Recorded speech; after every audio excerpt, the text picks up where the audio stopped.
Muy bien.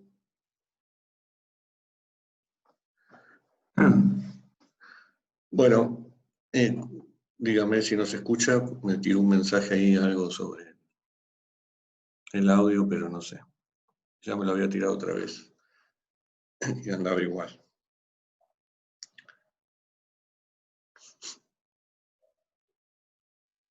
Bueno, lo que habíamos estado viendo en la última clase, en las últimas dos clases vimos corriente alterna, los circuitos, cómo resolverlos, algunos ejemplos. Y hoy se podría decir que, bueno, seguimos con ejemplos de circuitos de corriente alterna. Uno es, en realidad es algo más bien a nivel informativo, que quería mencionar, porque lo podría haber dicho en la clase que hablamos de inducción, de la ley de Faraday, que es el tema de los detectores de metales, que son, funcionan en base a la ley de Faraday, la ley de inducción electromagnética. La forma en que funcionan, por ejemplo, estos conocidos que se usan a veces para buscar pedacitos de metal en la playa, a veces alguno ve un personaje que está pasando con uno de estos detectores de metales. Lo que hacen, bueno, tienen algún bobinado adentro que al circular corriente genera un campo magnético. Ese campo magnético, si uno lo está pasando por alguna superficie, si la superficie es metálica, como se ilustra en este esquema, donde en este caso el campo magnético sería generado por algún imán o por una bobina, como dije, que estaría dentro de un detector de metales.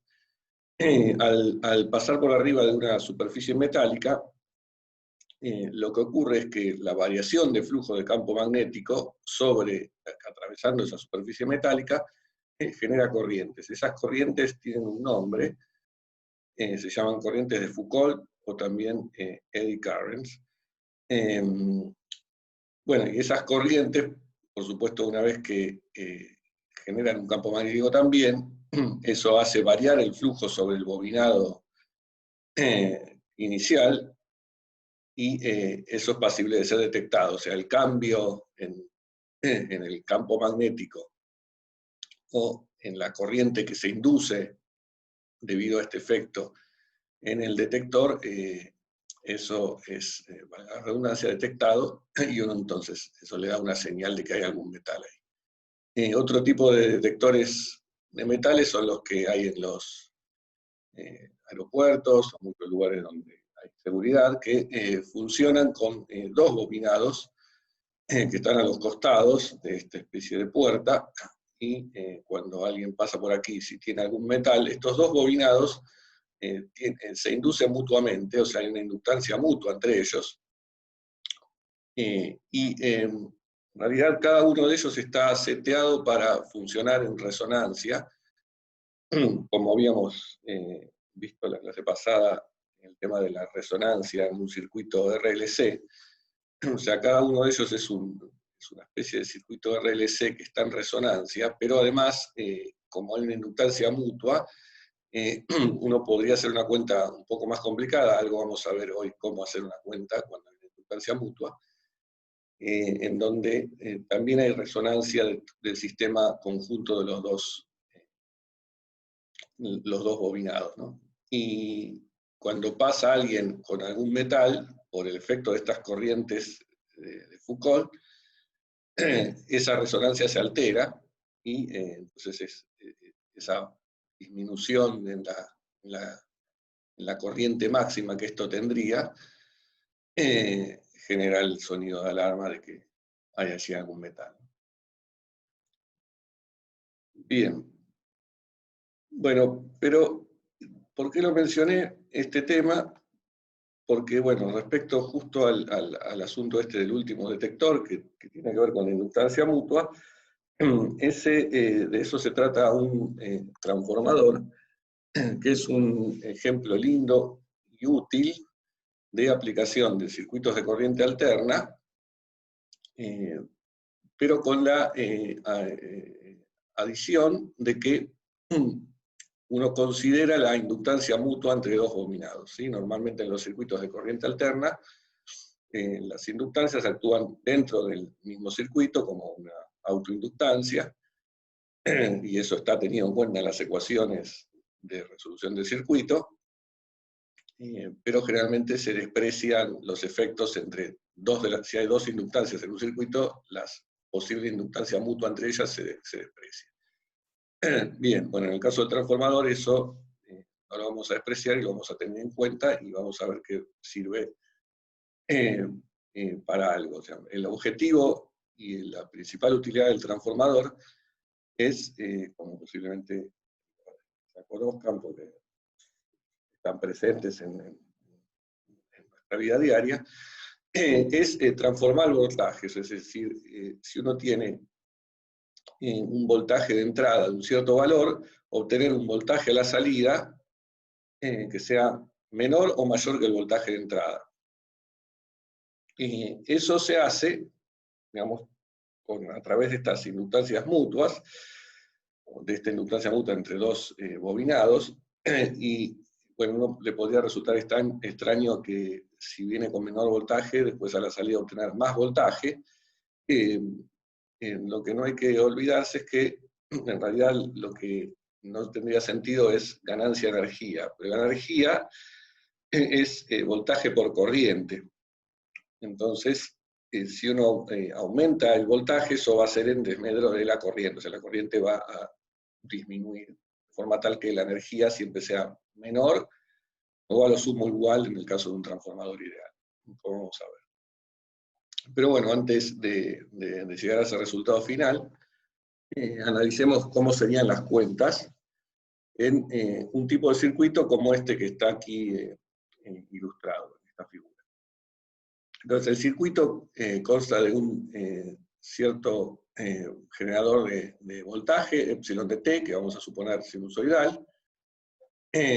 Vamos a pensar que ese generador puede tener una impedancia interna, a esa impedancia la llamamos Z sub G, la G es de generador. Esa impedancia interna puede constar de resistencias, inductancias o capacitores internos que tenga el generador en sí.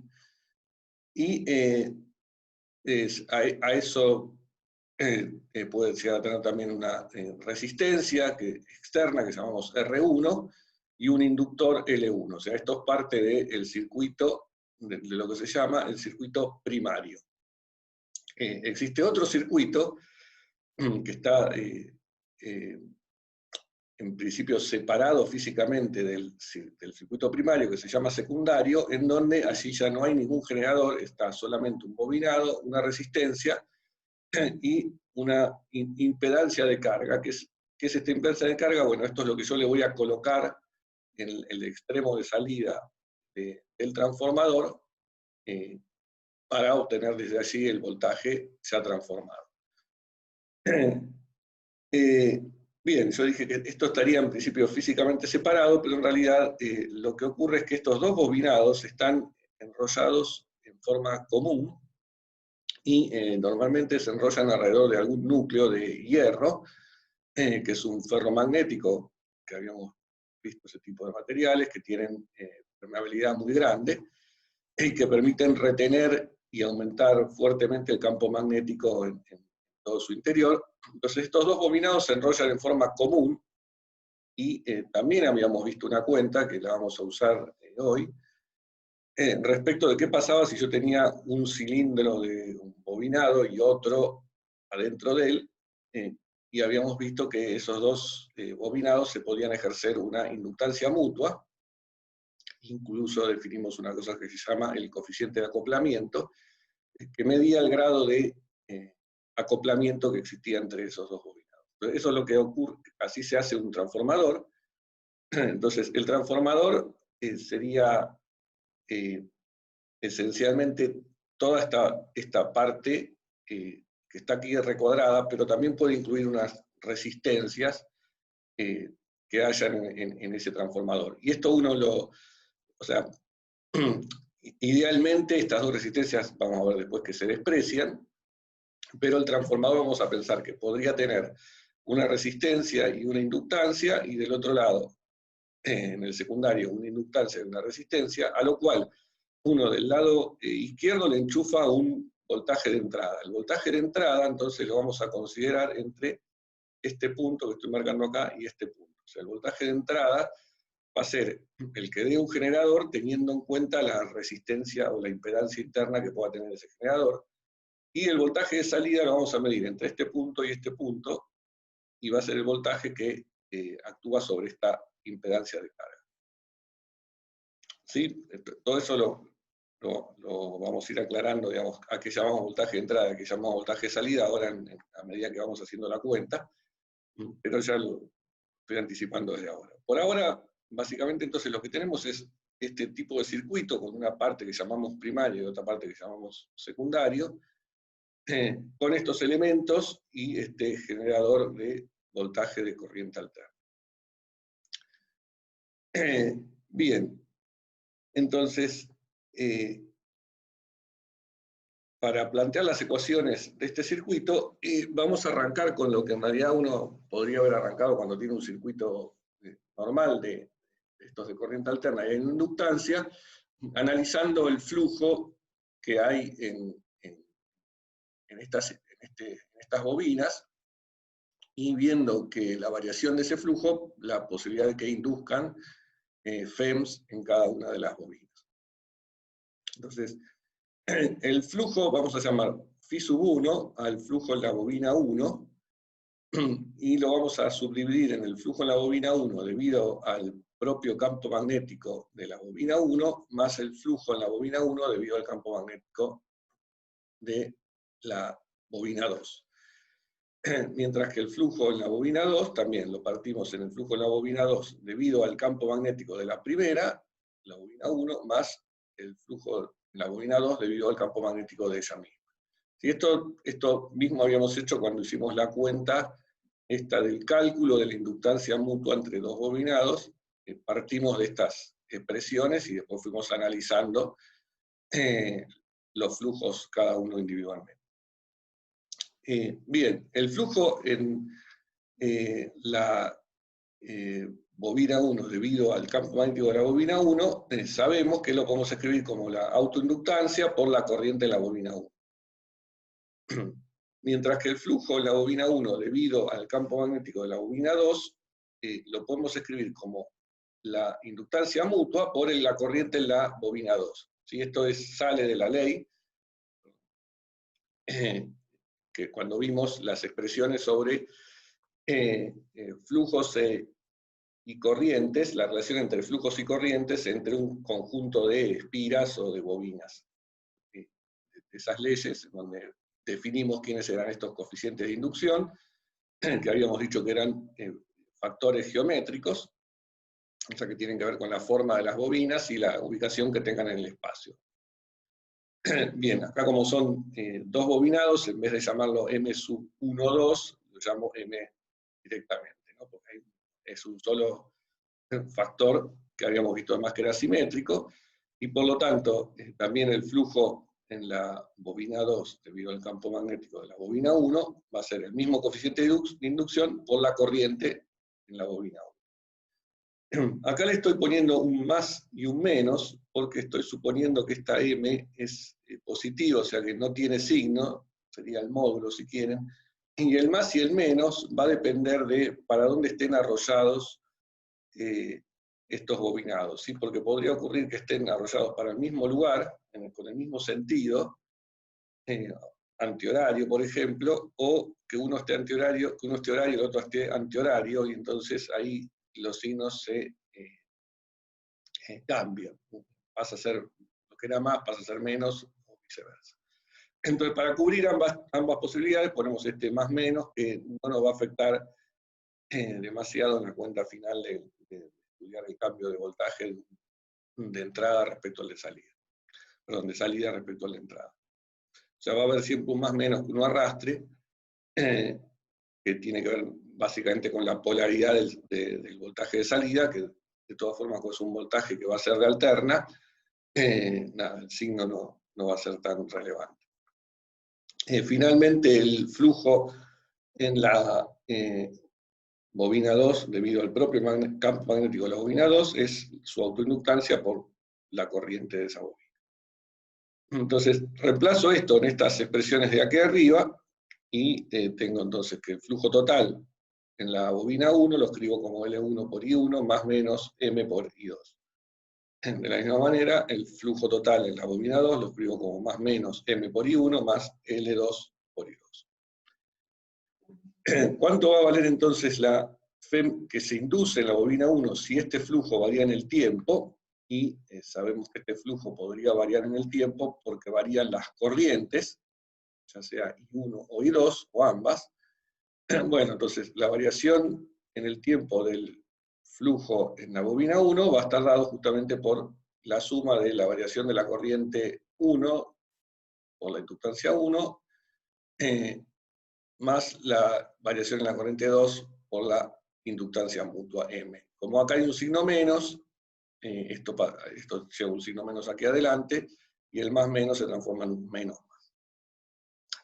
Lo mismo la FEM inducida en la bobina 2 es la derivada del flujo phi sub 2 respecto al tiempo con signo menos, que es esta expresión.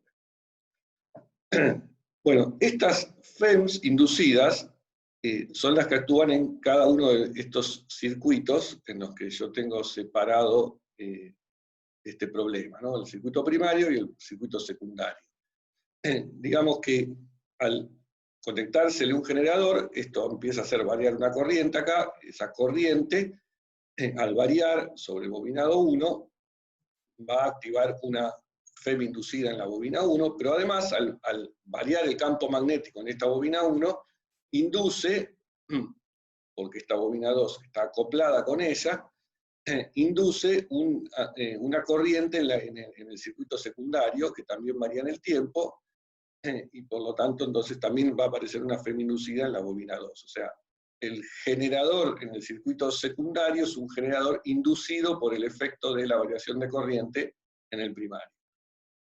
Cuando están los dos funcionando y las dos corrientes circulando, las expresiones completas de cómo son las FEM inducidas son estas dos ecuaciones que tengo escritas ahí, donde tengo en cuenta las variaciones de todas las corrientes que hay en estos circuitos.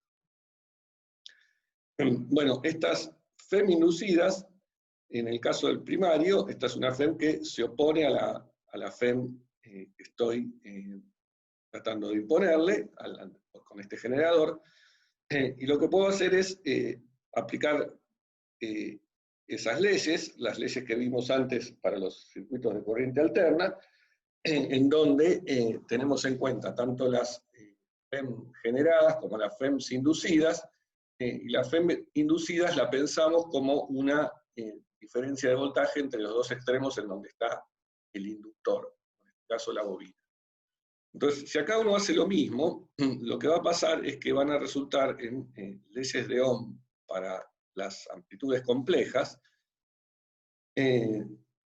análogas a las leyes de Ohm que hacíamos para los circuitos de corriente alterna, en donde no teníamos en cuenta la inductancia mutua, pero sí la inductancia propia, la autoinductancia. Bien, o sea, entonces volvemos a utilizar esa técnica de decir, ya que las FEM generada va a ser una sinusoidal o una cosenoidal con una cierta frecuencia, voy a suponer que la corriente generada por eso también va a ser una sinusoidal o cosenoidal con la misma frecuencia, con una posible diferente fase, y en vez de tratar con senos y cosenos, utilizo exponenciales complejas, que son más fáciles de derivar. Me resulta después, al reemplazar en las ecuaciones de cada uno de los circuitos, me resultan ecuaciones algebraicas para las amplitudes complejas de todas las variables que tengo, de todas las funciones que tengo.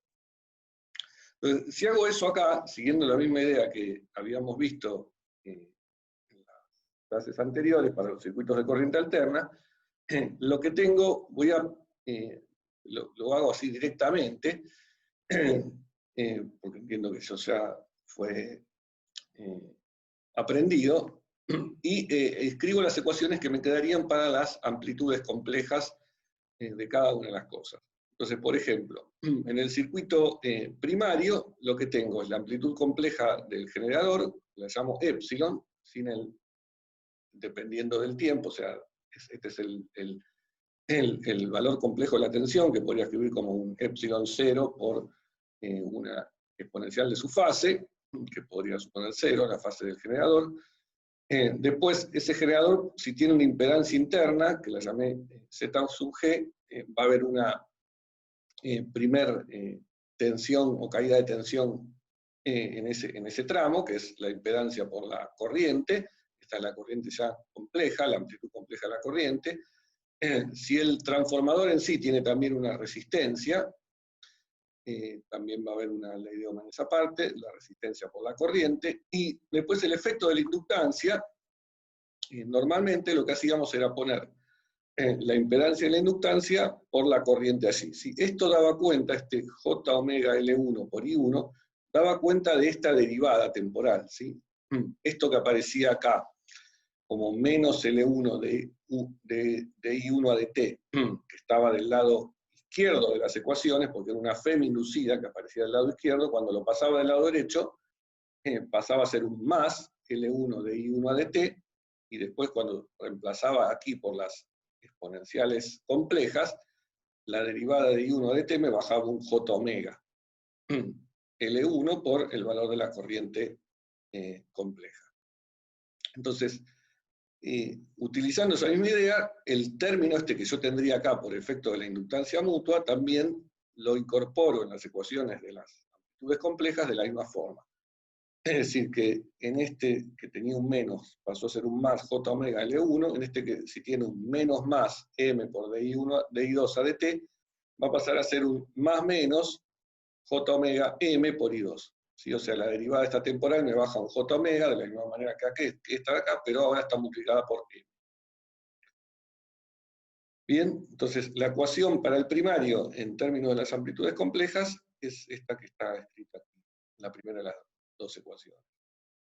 En el secundario hago lo mismo, acá ya no tengo una FEM generada, no hay un generador en este circuito, el generador va a venir dado por la inductancia mutua, pero entonces la parte del generador queda 0.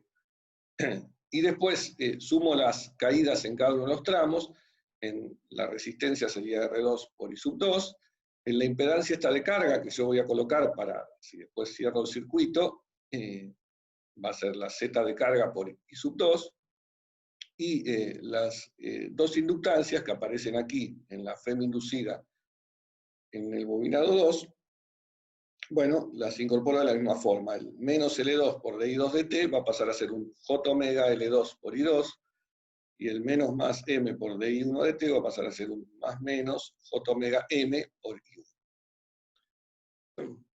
Entonces, finalmente, a lo que llegué es a un sistema de dos ecuaciones, estas que están escritas acá para el primario y para el secundario, donde ¿quiénes son las incógnitas? Bueno, se supone que en este transformador yo conozco todo, conozco la resistencia que tiene el transformador, conozco las inductancias, conozco el dato de la inductancia mutua, es un dato del fabricante, del transformador, y también conozco el dato de cuánto vale el generador al cual lo estoy enchufando, y la impedancia interna de ese generador, y también la frecuencia que ese generador tiene.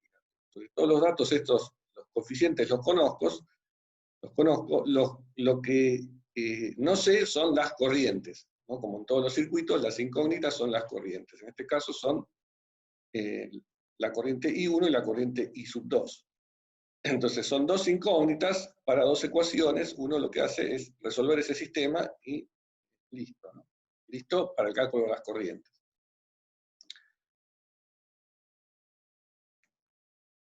Bueno, acá voy a introducir alguna notación que nos va a simplificar en parte las cosas. Una es, defino la impedancia Z11, que es una impedancia que tiene que ver solamente con las cosas que involucran al primario individualmente, que son la impedancia del generador, la resistencia y la inductancia, la autoinductancia de la primera bobina, y define una Z12, que es así, tiene en cuenta algo que es común a las dos inductancias, a los dos circuitos, el primario y el secundario, que es simplemente más o menos J omega por la inductancia mu. ¿Sí? O sea, todas estas son impedancias, son números complejos. En el secundario defino, y acá está mal, me sobra un 2, debería ser, no, perdón, me sobra un 1, debería ser Z sub 2,2, que es algo que solo tenga a la impedancia 2, al circuito secundario, que es la impedancia de carga, la resistencia, y J omega, la impedancia de la inductancia de ese circuito. Y el Z21 es este mismo, más o menos J omega por M. O sea, separo, mirando de nuevo el circuito que lo tengo acá, en una impedancia que sea la impedancia serie de estas tres cosas, esa es la que llamé Z11, después Z22 es la impedancia serie de estas tres cosas, L2, R2 y ZC, y una impedancia Z12 y Z21 que son iguales, que tiene que ver con la impedancia dada por esta inductancia. Bien, entonces, reescritas las ecuaciones que habíamos visto antes, con esta notación, es simplemente eso, es solamente notación, quedan de esta forma más compacta, ¿no? Epsilon, la FEM del generador, es Z11 por I1 más Z12 por I2, 0 es Z21 por I1 más Z22 por I2. Bueno, de acá es fácil despejar las dos corrientes, y 1 resulta ser igual a Z22 sobre D, que es el determinante de una matriz que armaría con estas cuatro impedancias, y 2 es menos Z12 sobre D por epsilon, me faltó acá decir el epsilon también, multiplicando, o sea, las dos corrientes son proporcionales al epsilon, a la FEM del generador, y D, que es el determinante, como dije, de una matriz que podría armar con estas cuatro impedancias, es ese determinante, ¿no? Z11, Z22 menos Z12 al cuadrado. D es un número complejo, todas estas cosas son cantidades complejas, ¿no? Bien, lo que puedo ya obtener directamente de estas expresiones es el cociente entre las dos corrientes, el radio entre la corriente en el primario y el secundario, y 1 sobre I2 va a ser, ahí se cancelan el D y el epsilon que aparecen aquí, me queda directamente Z22 dividido Z12 con un trinomio.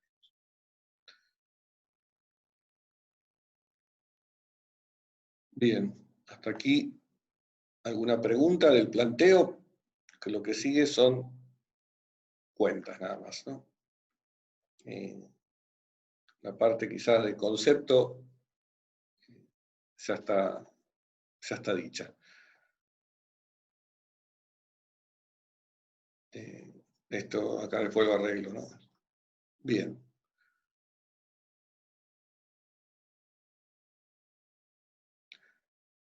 Bueno, ahora vamos a especificar, lo había dicho antes al principio, cuando presentamos este circuito, pero voy a especificar de nuevo ahora para reforzar a qué llamo voltaje de entrada y a qué llamo voltaje de salida.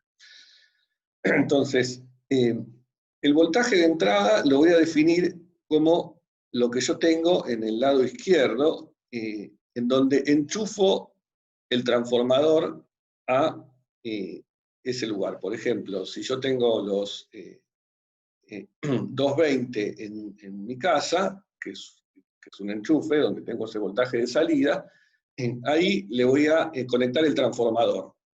Y el transformador ese va a recibir un voltaje que tenga que ver con el voltaje del generador más una impedancia, que es lo que me viene por la línea, teniendo en cuenta que eso podría llegar a tener alguna impedancia interna también, que en general uno después la desprecia, como siempre. Pero a eso lo voy a llamar, en este esquema, en este circuito, el voltaje de entrada epsilon sub 1. Así es un voltaje que también depende del tiempo, pero trabajando con este formalismo de números complejos, le voy a asignar un valor complejo, una amplitud compleja, epsilon 1. O sea, esta cantidad es un número complejo, epsilon 1, y eso es lo que llamó el voltaje de entrada. Después viene el transformador, que consta de esas resistencias internas que puede llegar a tener el transformador y los dos bobinados acoplados, y a la salida del otro lado del transformador le enchufo algo, por ejemplo un artefacto que, si yo tengo un artefacto que me traje de algún país del exterior, o por ejemplo de Estados Unidos, que funciona con 110 volts, me valdría bien enchufarlo a un voltaje que no sea mayor que 110 volts, y entonces para eso uso el transformador. El transformador entonces lo quiero para transformar el voltaje de entrada que tenía de 220 a los 110 de salida. Y el voltaje de salida entonces lo voy a definir entre este punto y este punto.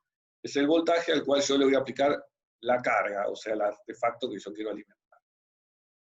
¿Sí? Por ejemplo, no sé, si traje alguna televisión, como se hacía en otros tiempos, que funciona a 110, entonces quiero que en esta salida haya 110 volts respecto de mi entrada, que eran 220. Y entonces, definidas así los voltajes de entrada y los voltajes de salida, que están marcados aquí en color verde, eso en términos de los circuitos estos, ¿qué sería? Serían las siguientes ecuaciones.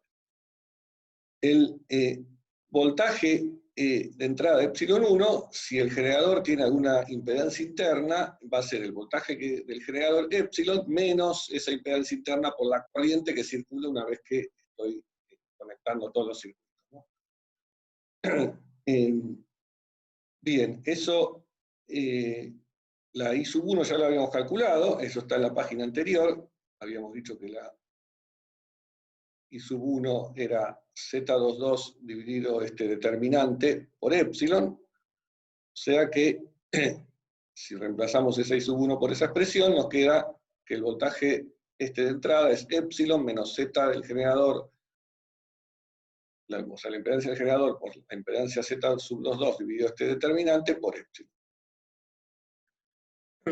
Mientras que el voltaje en la salida, que es el que yo aplico a esta carga, va a ser la corriente que circula por la carga, I sub 2, por la Z de la carga. La I sub 2 también la habíamos obtenido, estaba en la página anterior, era Z12 dividido D, o sea que me queda directamente Z de la carga por Z12 dividido D por epsilon. Bien, entonces, ¿cuánto vale el cociente entre estos dos valores, entre epsilon 1 y epsilon 2? Reemplazo por esto, se me cancela el epsilon del generador y me quedan estas cosas que tienen que ver con todas las impedancias presentes. O sea, me queda esta expresión que teniendo en cuenta el valor de esta Z22, si vuelvo una página para atrás, la tenía acá, la tengo con este 1 molesto acá, pero esta Z22 es ZC más R2 más J omega por L2. Si yo multiplico eso por esta Z del generador y le resto este AD, esta expresión D, D también la tenía acá, era Z11 por Z22 menos Z12 al cuadrado. Si reemplazan todo, se simplifica una cosa, hay algo que se cancela, que es, si no me equivoco, la Z del generador vuela. Y entonces el resultado me queda independiente de esa Z del generador, lo cual es bueno. Y vale esto, ¿no? Este Z12 al cuadrado, que este Z12 es simplemente J omega por M. La resistencia 1 del primario, J omega L1 por Z22, que era la expresión que habíamos visto antes, ¿no? Dividido esto. Bueno, este es el resultado exacto, entonces, entre el voltaje de salida, entre el voltaje de entrada dividido el voltaje de salida.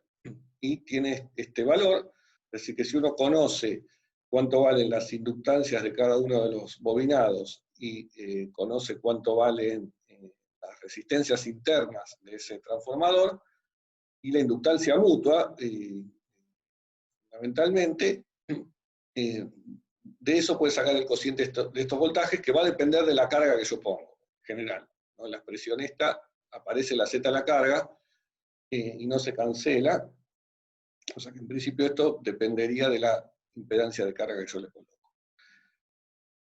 Bien, bueno, vamos a ver ahora las condiciones para lo que se llama un transformador ideal, donde el resultado final del cociente entre los dos voltajes sea independiente de la impedancia de carga, y para eso vamos a suponer lo siguiente. Vamos a suponer que en general lo que uno le coloca a ese transformador tiene una impedancia que su parte inductiva es chica, y en particular las inductancias de estos bobinados que uno le coloca, que están adentro del transformador, son grandes. Es decir, esto uno se imagina que estos bobinados tienen muchísimas vueltas y los transformadores se hacen enrollando con muchas vueltas un cable.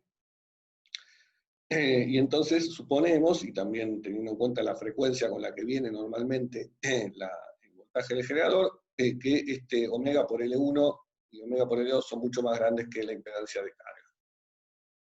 Y lo otro que se supone es que las resistencias internas son chicas, o sea que toda la cuestión está metida en el bobinado, ahí es donde está la mayor parte de la impedancia en un transformador.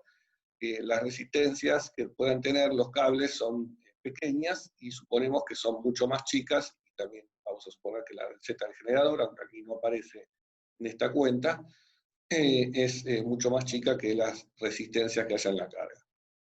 Entonces, bajo esa aproximación, que es una primera parte de lo que sería un transformador ideal, ¿sí? Suponer estas dos condiciones y una tercera que ahora vamos a ver, pero ya con estas dos condiciones se nos simplifica un poco las expresiones para la que llamamos Z11 y la Z22. Si vuelven a la página anterior, la Z11, si este ZG y R1 son chicos comparados con omega L1, lo único que sobrevive es J omega por L1, y la Z22 pasa lo mismo, se supone que esta es chica, la R2, y que también, como dijimos, la Z de carga tiene menor impedancia que el módulo, que la impedancia dada por la inductancia del bobinado 2, o sea que acá reemplazo esto por J omega L2. Así como dice aquí. Bueno, y la siguiente aproximación de lo que se llama un transformador ideal tiene que ver con el acoplamiento entre las dos bobinas.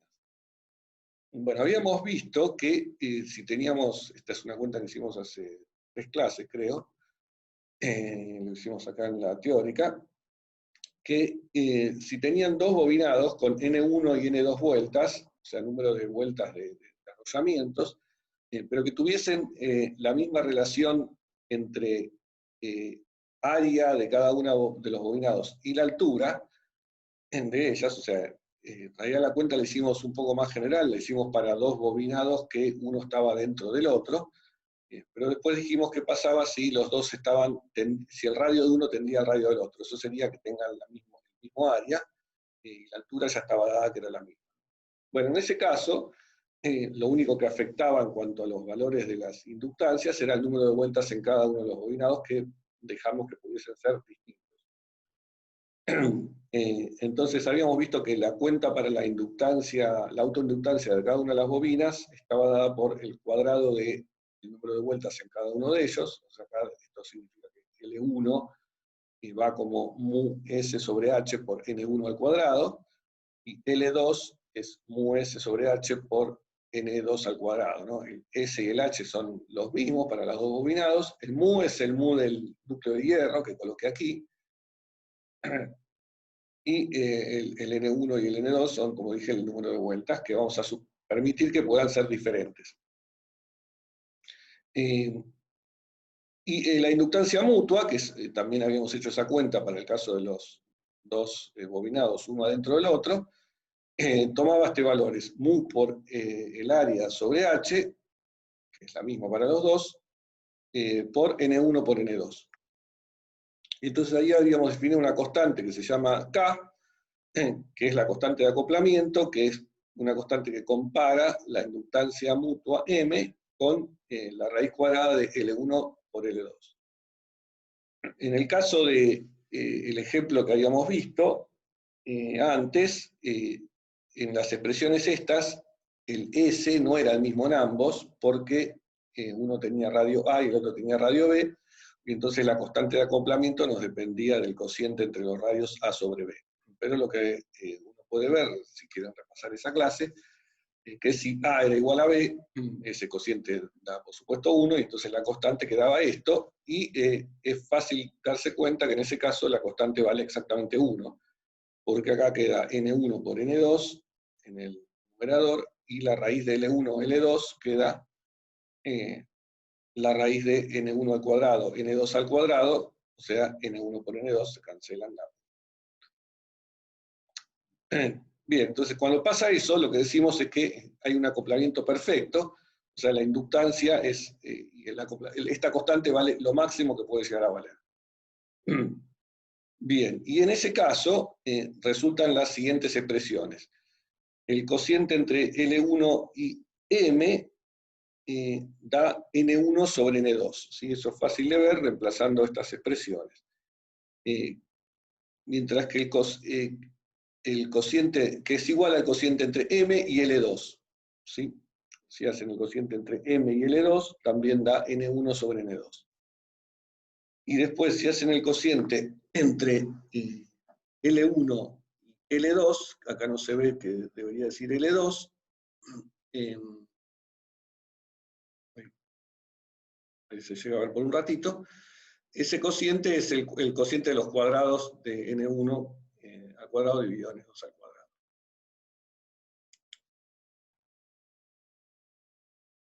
Bien, entonces esto entra dentro de lo que uno llama un transformador ideal.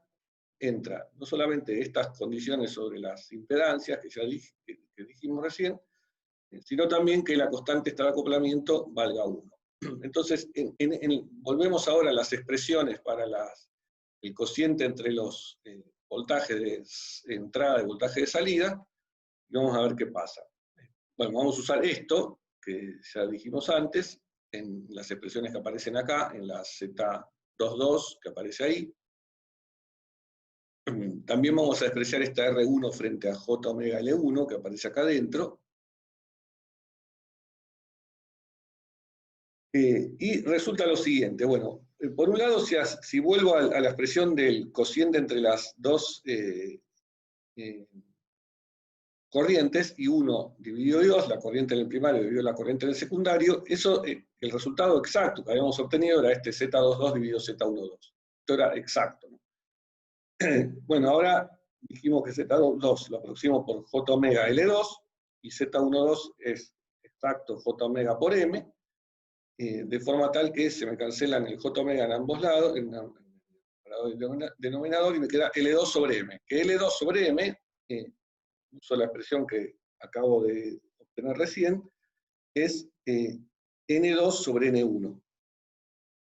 ¿Sí? Entonces me queda N2 sobre N1 con este menos más que vengo arrastrando todo el tiempo por la inductancia mutua, que va a tener que ver, como dije, con el signo de los arrollamientos, o sea, o el sentido que tienen los arrollamientos que están acoplados. Entonces, por un lado, obtuve que en el caso del transformador ideal, el cociente entre las dos corrientes tiene esta expresión aproximada. El aproximado viene acá, en esta parte, N2 sobre N1. Mientras que el cociente entre los voltajes, que es el que más me importa finalmente, el valor exacto es esta expresión que teníamos acá, ¿sí? Que viene de la página anterior, esta que tenía acá recuadrada, que hasta ahí era exacta, ¿sí? No estaba haciendo ninguna aproximación allí, y ahora sí sigo aproximando. Bueno, en esta primera expresión acá sigo igual, no hice ninguna aproximación, simplemente reemplacé Z12 por J omega M, entonces me quedó menos omega cuadrado omega al cuadrado, y reemplacé Z22 por lo que es, y la Z12 también acá use que es J omega M. O sea, acá todavía estoy manteniendo el exacto. Acá sí ya aproximó algo, por ejemplo, tiro R1 frente a J omega L1, y tiro R2 frente a J omega L2. Entonces me queda J omega L2 más la Z de carga, y J omega M por la Z de carga lo dejo como está. Bueno, y fíjense qué pasa aquí. Acá me queda este término, menos omega cuadrado de m cuadrado, y acá tengo este que involucra a L1 por L2. Pero justamente habíamos visto recién que en un transformador con acoplamiento perfecto, pasa esto, ¿no? Que L1 sobre M es igual a M sobre L2, o sea que L1 por L2 es igual a M cuadrado. ¿Sí? Se cumple esta igualdad entre L1 por L2 es M cuadrado. Entonces, en este caso, se cancelan este término con este término, y me queda entonces menos J omega L1 por Z de carga, y felizmente se cancelan las dos Z de cargas, y me queda directamente L1 sobre M, con el más menos este que vengo arrastrando, también por el acoplamiento entre los dos bobinados. Este L1 sobre M también vuelvo a usar aquí, que es un transformador ideal, que tiene acoplamiento perfecto, y me queda N1 sobre N2, o sea, el número de vueltas de cada uno de los bobinados. Bien, bueno, entonces este es el resultado final que obtengo, y es que el cociente entre las tensiones de entrada y la tensión de salida tiene que ver con el cociente entre el número de vueltas en el primario dividido el número de vueltas en el secundario. Bueno, fíjense que si el número de vueltas en el primario es más grande que el número de vueltas en el secundario, y yo dije que iba a permitir justamente que el número de vueltas sea diferente en cada uno de los bobinados, en ese caso entonces la tensión de entrada va a ser siempre mayor que la tensión de salida. Entonces obtengo una menor tensión en la salida. Es lo que se llama un transformador de bajada, en el que transformo de 200, por ejemplo, de 220 a 110 volts, sería un ejemplo de un transformador de estos de bajada, que son los que uno necesita si se trae un aparato de un país del exterior. El otro caso sería cuando el bobinado del primario tiene menor número de vueltas que el bobinado del secundario, en cuyo caso la tensión en el de salida va a ser mayor que la tensión en el de entrada, y es lo que se llama un trafo de subida. Es un transformador entonces que, si yo tengo 110 volts en la entrada, me pase a 220. Sería lo que uno necesita si se lleva un aparato de los nuestros, de Argentina, a un lugar como Estados Unidos, en donde el voltaje en los hogares es de 110, y si el aparato está diseñado para funcionar con 220, no le va a alcanzar. Entonces, ante esa rara situación, porque normalmente lo que ocurre es al revés, los aparatos uno los trae de afuera aquí, pero se puede dar eso, uno necesita un transformador de subida que es también raro de conseguir. Hay que ir a un lugar que se llama Radio Shack, donde sí los venden, y tiene esos transformadores. Bueno, fíjense que el cociente entre las corrientes, I sub 1 sobre I sub 2, es inverso al cociente entre los voltajes. ¿Hay alguna razón por la que un país elige 110 volts o 120? ¿O es convención? No, es convención. La verdad que no sé por qué es así. Porque ambos son voltajes manejables y comparables en lo que se refiere al manejo. No sé. No sé por qué es así. Lo otro que difiere es la frecuencia. La frecuencia en nuestros países de 50 Hz, en otros países usan 60. En particular en Brasil usan el mismo voltaje, pero es diferente la frecuencia, creo que, si no recuerdo mal, ellos usan 60, solo 50. Eso trajo como consecuencia, por ejemplo, que aquellos que se le habían traído estos antiguos aparatos antiguos, que ya no se usan más, que son los radiorrelojes, que son estas radios que tienen un reloj que se enchufan, que funcionan, el reloj lo ajustan con la frecuencia de la corriente que viene en la casa. Si la frecuencia es distinta, el reloj va a funcionar distinto, y entonces, si estaba ajustado para funcionar con 60 y uno le manda 50, el reloj va a atrasar o adelantar. Hay que pensarlo un poquito. Algo mal va a funcionar. Y entonces, claro, el tiempo es relativo respecto a los hertz de entrada.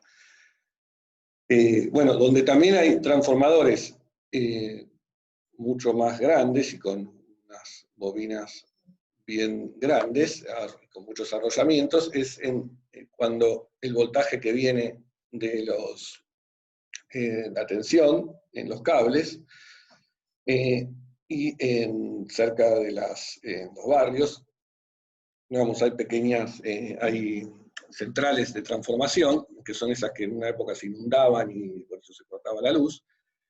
De Nor y estas empresas tienen allí unas pequeñas cabinas de transformación en donde el voltaje se baja del voltaje grande con el cual uno transmite la corriente. Eso lo habíamos visto antes, que convenía transmitir a voltajes grandes, porque entonces las corrientes iban a ser menores y las pérdidas por resistencia por la ley de Joule iban a ser menores, pero uno no quiere que en su hogar haya un voltaje altísimo de 10.000 volts, entonces hay trabajos ahí que bajan el voltaje a los 220 hogareños. Bueno, fíjense entonces algo, para seguir un poco con esto, el cociente entre las corrientes, como venía diciendo, es inverso, ¿no? Es N2 sobre N1. Y esto viene bien que sea así, porque si uno hace la cuenta de multiplicar epsilon 1 por I1, le va a dar lo mismo que epsilon 2 por I2. Esto, si recuerdan, el producto entre voltaje y corriente tiene que ver con la potencia disipada. En realidad acá estoy multiplicando estos son números complejos, ¿no?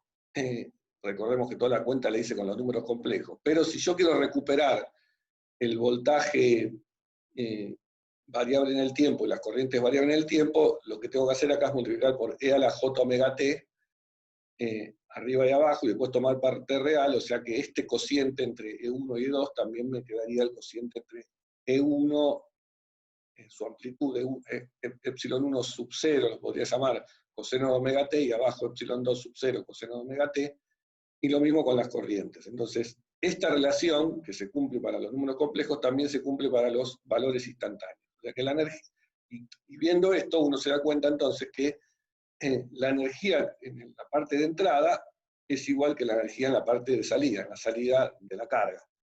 Es decir, en un transformador ideal pasa que no hay ningún tipo de pérdidas, la energía se conserva y entonces uno entiende que pueda subir el voltaje siempre y cuando el epsilon 2 pueda ser más grande que el epsilon 1, siempre y cuando la I sub 2 baje respecto a la I sub 1 para que esto se mantenga.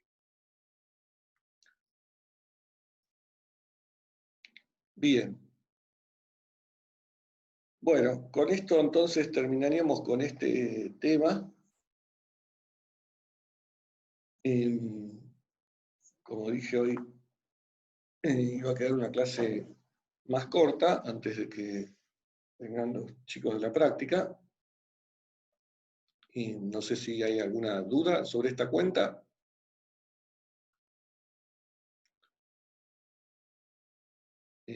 No sé si hay algunos ejercicios, una sobre una diapositiva anterior. A ver, una diapositiva anterior.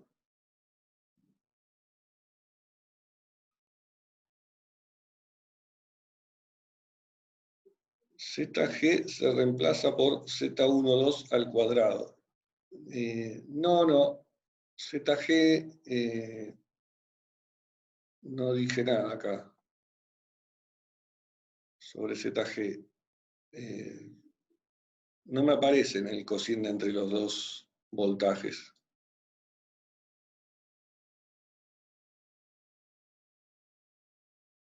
Y con Z22. Claro, pero ¿por qué se reemplaza? No, lo que pasa, el ZG se cancela acá, en esta cuenta de acá arriba. El resultado de este ZG por Z22 menos D, lo que está acá arriba, si uno hace la cuenta, aparece el ZG en el D, ¿no? Porque el D está del otro lado, en la otra transparencia. El D es Z11 por Z, el ZG aparece en el Z11. Y entonces, por lo tanto, también aparece en el D. Y acá queda Z, uno de los términos que queda, por ejemplo, es ZG por Z22. Eso se ve fácil, ¿no? El Z11 es ZG más esto otro, o sea que queda acá ZG por Z22. Y entonces después cuando haga ZG por Z22 menos D, se me cancela ese ZG por Z22. O sea que se me va el D, el ZG. Y me queda solo la otra parte del Z22, del D, perdón.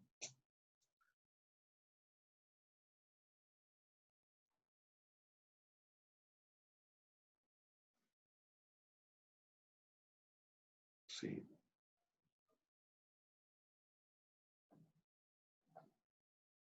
Sí, estoy viendo, claro, esta condición estaría de más al decir acá algo sobre el ZG porque no la uso.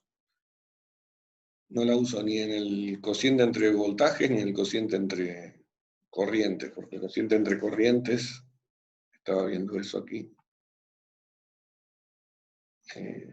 acá, tampoco depende de ZG. Así que